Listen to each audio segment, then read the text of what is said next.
Oh, in Trondheim stories, we talk a lot about the different railroads that cut through the area. Trondheim, the tales are told a little bit after the Civil War. But I thought I'd give you a little history about, a time period, a little before and a little bit after.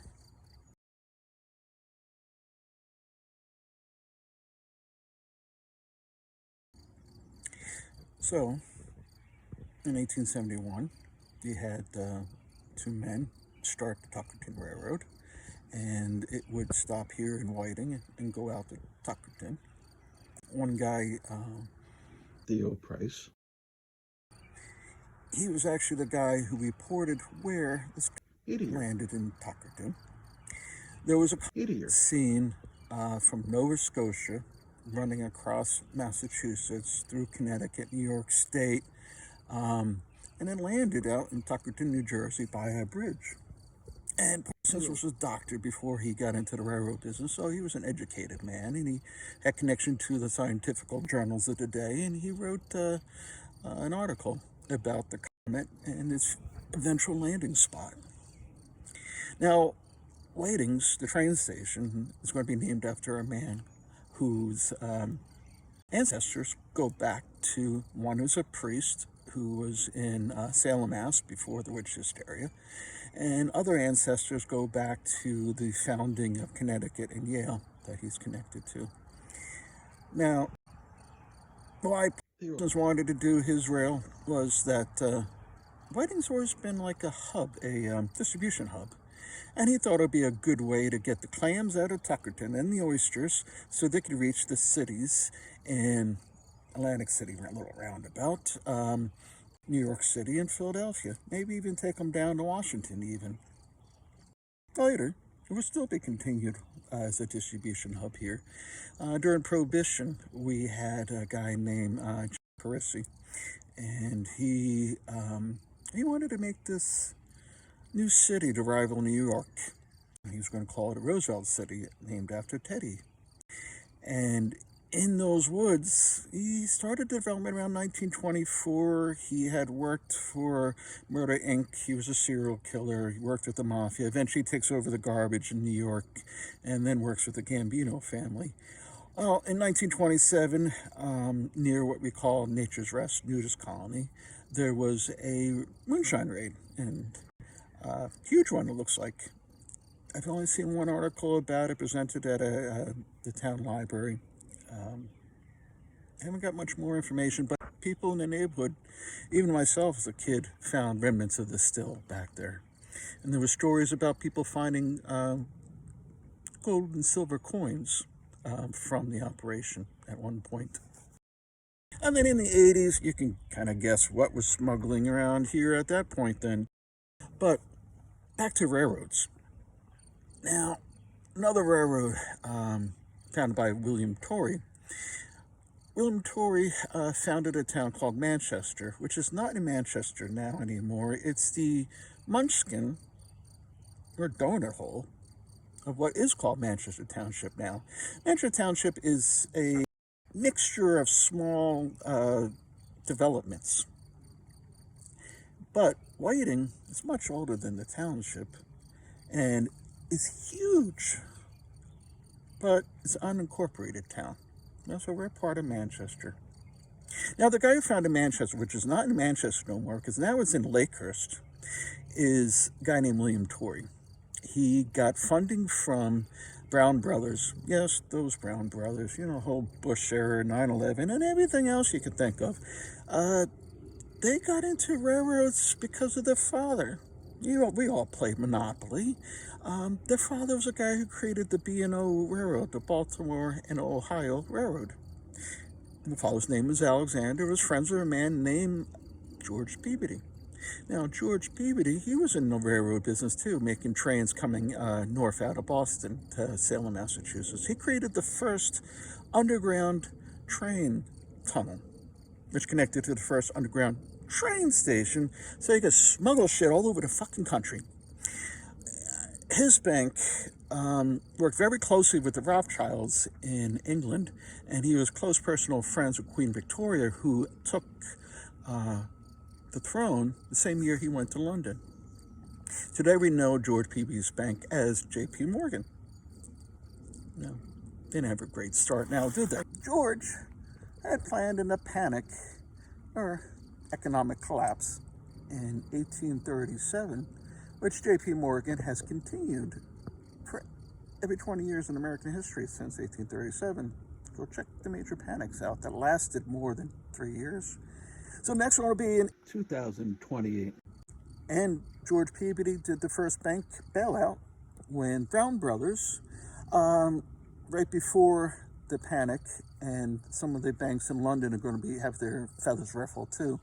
He made sure Brown Brothers were okay. And George Peabody cleaned up in depreciation market. He paid pennies on the dollar for a bunch of projects that couldn't get second rounds of funding in England. They did quite well. Now, William Torrey, back to him in Manchester, the Munchkin Hole, and place not called Manchester no more, it's called Lakehurst. They blew up a blimp, and sometimes people blame it on moonshiners who thought the blimp had revenue agents in it. New York Times, this is the first story that they reported. They said everyone in New Jersey at the time was moonshiners. So in Manchester, which became Lakehurst, which is now Lakehurst, and there's a bunch of Russians who couldn't go home either. That's another story from Lakehurst. Yeah, Lakehurst was run by the Russian Imperial Army at one time, but this is before that, and William Torrey got money from Brown Brothers to buy his railroad, and a couple of years afterwards, it started working out for him because, unfortunately, we were in the Civil War, and to the south, they had narrow gauge rails. From Whiting north, they had standard gauge rails that we still use today that were used for cattle cars at the time.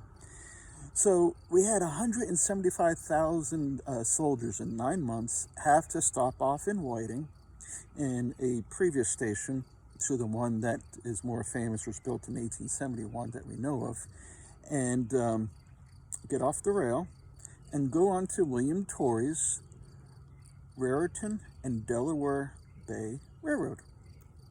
And then they could move further north to other places, or vice versa. If they're coming from the north, they could come to Whiting, disembark, get another train ticket, move a little bit further south, and make sure their guns are cleaned and ready to shoot. But we've always had trains here, and not really active anymore. Clayton owns a sand company, and there's some talk that they keep the rail going, the original Raritan and Delaware Bay Railroad track still open. So one day when, I think it's going on now, but I don't see the trains go back and forth. But there was always thought that when the Lincoln Tunnel and all the other means to access New York City from New Jersey was going to have some repair, that they could move all the aggregate on these rails to those locations. Later on this rail, it would be famous for the Blue Comet. That was a luxury liner that would take you from New York City to Atlantic City. Now, it's popular to actually have a train during Prohibition cutting through the pines coming from New York City and going to Atlantic City, because there wasn't much law enforcement out in the Pine Barrens. So the first stop outside of Whiting, there was an Italian prince who had made a resort. And most likely all the people like the Rockefellers and the Dows and Vanderbilts and whatnot, they could go there and drink. To the east from here, there was actually a hotel made by Al Capone that had tunnels going underneath the rotary driveway that they had to a casino on the lake in front. A little bit further down the road, he had something called the Spanish Mansion, I think it was called, that they were able to make the moonshine and put it onto Cedar Creek and move it out to the ocean, probably to Whiskey Bay. Here in Whiting, we were mentioning previously Parisi, who was working for Murder Inc. and the Gambinos later, and Garbage and whatnot, and his involvement with the nudist colony and making the moonshine that got caught in 1927, but also here next to where the Tuckerton Railroad terminal would be. We had a Lancewood Hotel, And some locals talk about rumors of tunnels going to various places out of that hotel. And most likely, they're running moonshine too there. Even in Lakehurst, which was Manchester, the Donut Hole, the Munchkin, they had the Pine Hotel that would have people also traveling, probably looking for something to drink too. That also had tunnels running across the street to the owner's house. Supposedly that if the hotel couldn't accommodate enough people, that he would actually put people up in his home and let the people walk underneath the road to his house and find accommodations. Now, the Raritan and Delaware Bay train track terminated down in Winslow Junction, and where they could have transferred over to the Camden and Atlantic Railroad that were also moving troops during the Civil War, but the Camden and Amboy thought it had a monopoly in New Jersey and sued the Raritan Delaware Bay Company and pretty much put them out of business. And that's when you get the Central Railroad in New Jersey takes it over, and Southern Railroad in New Jersey. They changed its names a couple of times. Now, the Raritan Delaware Bay Railroad terminates in Winslow Junction. If you go down there, you can actually see a place where they fix up engines, and across the street from them, there's a caboose. Probably have to pay them some small fee to go visit them and see what they're doing. But if you get to the caboose, turn around and go the opposite direction you came. And stay to the left at the fork and take the first left into a field. Get through the field and then go to the right on a 45-degree angle. And you could see one of the conductor cars from the railroad, and also a passenger car. The floor is missing, but the casement is still there. And then just a truck of another car from the railroad. Pretty cool to check out, and it's weird. There's it's a dumping ground for all these different produce in the area, and I never knew they made clementines in New Jersey. I found out there a big giant pile of rotting clementines.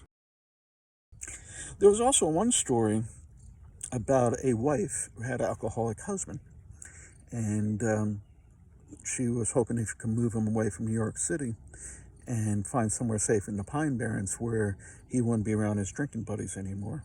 But she made the mistake of actually building a home, which was strange too, because it was a home made out of steel. It's now supposed to be somewhere around where our town dump is. But the problem is with her plan was all his friends in New York City could hop on the train and just jump off by their house and party with the guy still. I mean, she tried. It didn't work really. Kind of almost had to throw that idea out from the dump, which was her neighbors. So hopefully you go check out the weekly Trollham Stories of Soundhouse Press and follow the antics of the different trolls that we have here that came over in the Swedish colony in the late 17th century. They avoided slavery with the Swedes, and they moved in with the Finns and built log cabins and things like that, and made friends with the Lenny Lenape, and come back weekly and check into the weekly antics they come up to, and with their friend Jonathan Holton, who's the one that tells you all the tales. So, they're pretty cool stories. Probably benefit your life a bit.